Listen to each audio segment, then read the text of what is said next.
Ahoy! Frankie Day back again on YouTube. Hello folks, on YouTube I have a inbox review, group build entry for Arron Newlands trainer.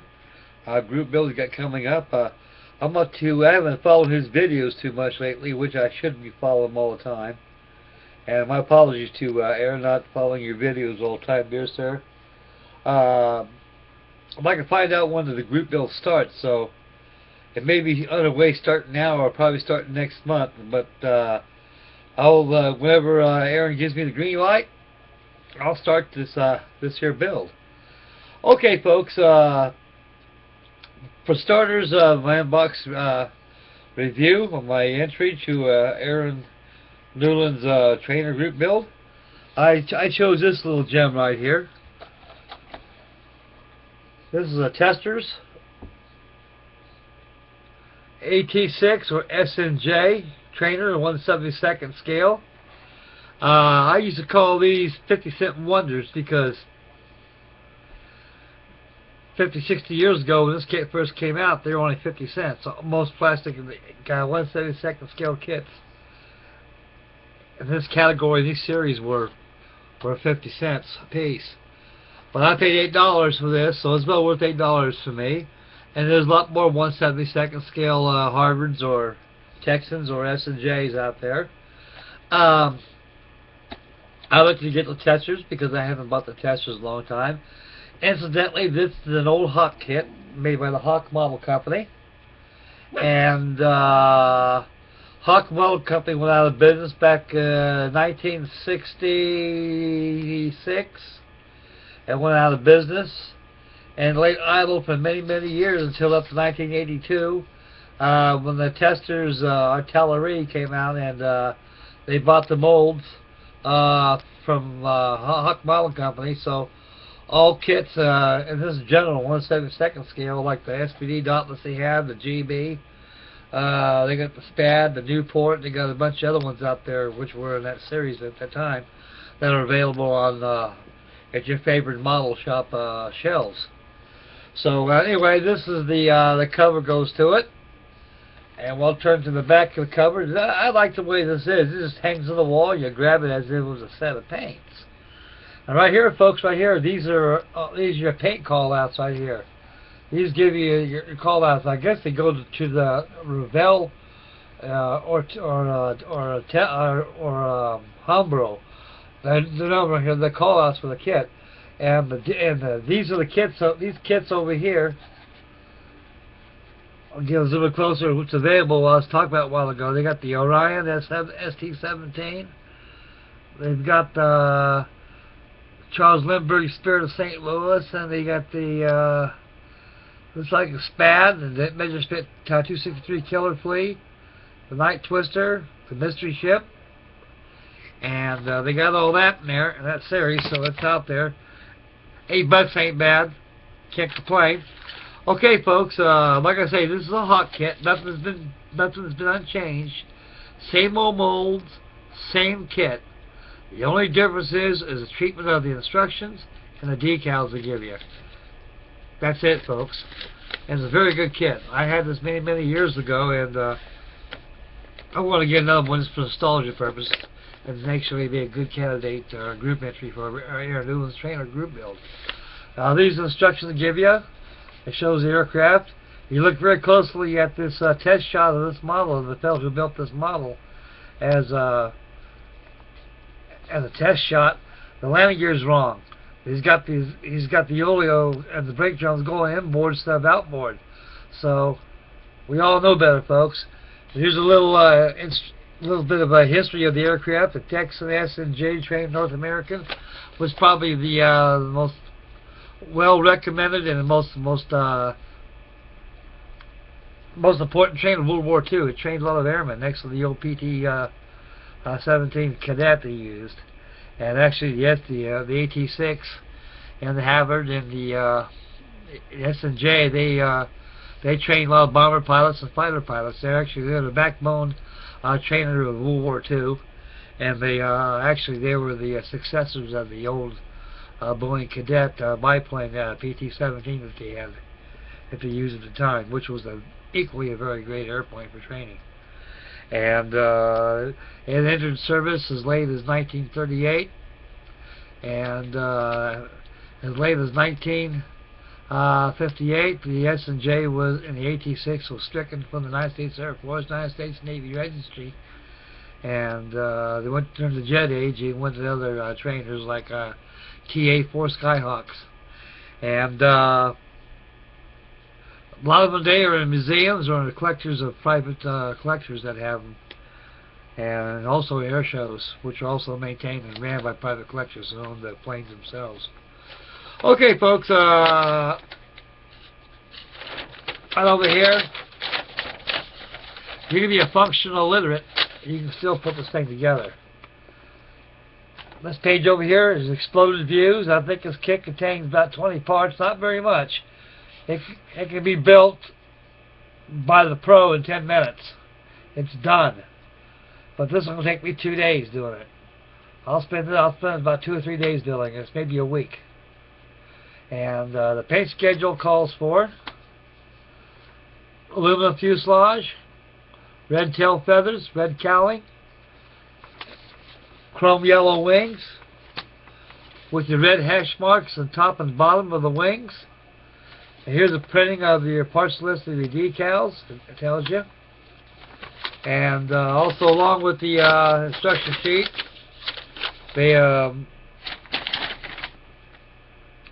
further than that, folks, that's all there is to this decal sheet. So it's all very elementary and very basic, and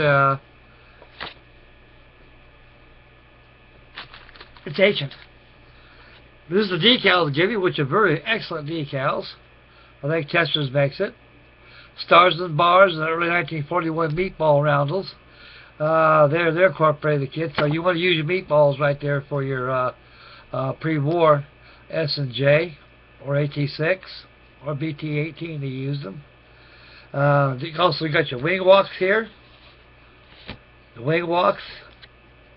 So I'm not going to use any of the red. The whole thing I'm going to use, folks, is going to be the star and bar over here. I'm going to paint my ship all yellow.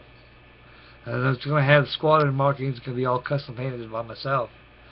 So that's the decal sheet to give you with the kit. And lastly, and the best thing of all, this baggie contains all the parts. There's only about maybe 2 or 3 sprues of parts. Not very many, folks. And like I say, it don't take that much to build this kit. And comes with 2 pilots. Got 2 pilots in this kit, Bill. And they're going inside this airplane when I get done building her. Oh, Bill, I love Bill to death. He's a great guy. And he loves his pilots. I can't blame him. I'm starting to like him, too. And then general overall and proportion, scale-wise, this airplane's right on. Now, Hawk Manufacturing Company did an excellent job incorporating the detail of this model. It has recessed panel lines, which makes excellent. It makes an excellent choice to apply a wash on it if you chose to. And use the 3 washes of your own. Just make sure they're acrylic or water-based. You want to use enamel washes. Like enamel washes, you got to be very, very careful with enamels because you can store a paint finish just like that. So this is a good kit. It's not too small. It's not too big. It also comes with a stand too. As you can see, the stand here is the base, and this right over here is the hang which goes into the base, which goes up to the model and underneath the fuselage. And as I turn around this through here, the football antenna and also the A&R antenna in front of the football antenna right there is all is molded as one. So a very slightly amount of fillers use this kit, maybe none at all, to be honest with you.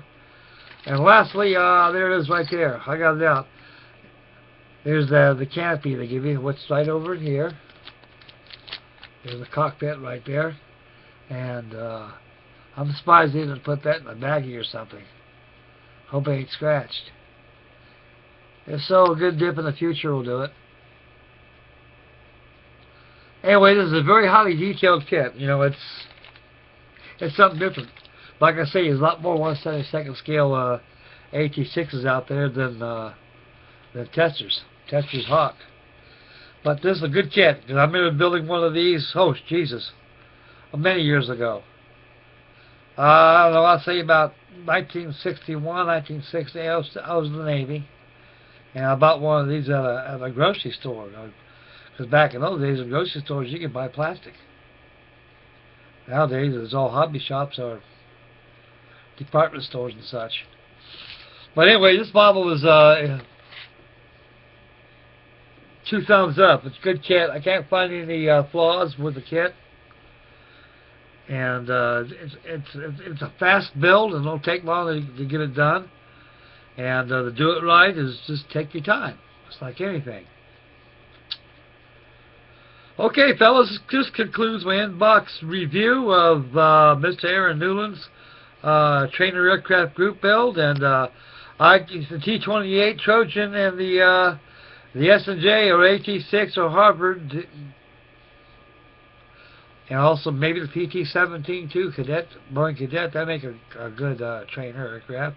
So I questioned Arron about it, and he replied to me on the fly. So yeah, Frank, the SNJ will fit right in there. So the T-28 Trojan. So they make a very, very good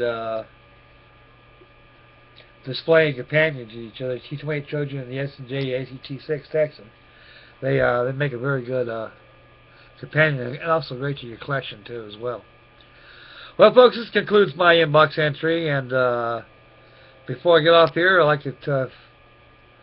to thank everybody for tuning in, and your comments are very warm and welcoming. I love them. I love you guys very much. You guys are the greatest. And so stay tuned. Next video is going to be the update of the final priming and the fitting of parts of the B-26 Marauder using Russell Goslin's D-Day group build. I'll probably have that tomorrow. I got behind schedule again. I had a honey-do list the other day, and a little few things around the house had to get squared away. You got to keep Mama happy, you know. And you keep them happy, they'll keep you happy too. Because I sure don't want to lose my glue.